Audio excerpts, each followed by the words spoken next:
আগে ভয় লাগতো একটু হাঁটতে হাঁটতে, এখন একটু ভয়টা কম লাগে। এখন হাঁটা চলা ফ্রি মাইন্ডে করতে পারছো, একটু আস্তে আস্তে হচ্ছে, মনে সাহস হচ্ছে, তাই তো? মনে মনে আর কি সাহসটা আসতেছে যে না ঠিক হবোই, তাই? এরকম মনে হইতেছে। আচ্ছা আচ্ছা, ঠিক যে আছে। মনে হয় আর 1 মাসের মধ্যে ঠিক হয়ে যাবো, এরকম মনে হয়। আচ্ছা, একটু হাতটা উঠাও দেখি এখন, ওই হাতটা। বাহ বাহ বাহ, চমৎকার। সব জয় মহাদেবের, চমৎকার হয়ে গেল। না, হাত উঠে গেল। ঠিক আছে। দাদার স্ট্রোকটা কতদিন হলো হয়েছে? 2 বছর হয়ে আসছে। 1.5 বছর। যাক, এখানে কয়বার ওষুধ নিচ্ছে? একবার ওষুধ দিচ্ছে তো? একবার ওষুধ নেওয়া হয়েছে আর এক এগুলো আসছে। একবার ওষুধ নেওয়াতে দাদা একটু হাত উঠাচ্ছে তো? হ্যাঁ, হ্যাঁ। যাক, 1.5 বছরের স্ট্রোক 1 মাসের মধ্যেই হাতটা উঠালো, তাই তো? 15 দিনের ওষুধ নিয়ে গেছিল, তাই তো? হ্যাঁ, হ্যাঁ। 15 দিনের ওষুধ নিয়ে গিয়ে দাদা এখন হাতটা উঠাচ্ছে। হুম। তুমি কি চাও?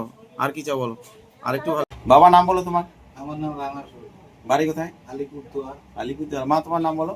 মিঠু সরকার। বিটি সরকার। তুমি গত মাসে এসেছিলা, তাই না? যাক, 1 মাসে হাতটা কিছু উঠছে? হ্যাঁ। উঠছে না উঠে নাই? না না, জোরে আগের বলো। থেকে একটু উঠছে।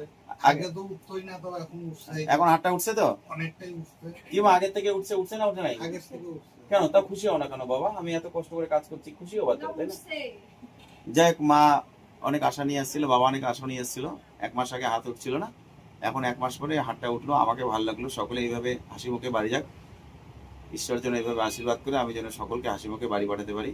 সকলে ভালো থাকবেন, সুস্থ থাকবেন। কোনো প্রয়োজন হলে আমাকে অবশ্যই ডাকবেন। ধন্যবাদ বন্ধু।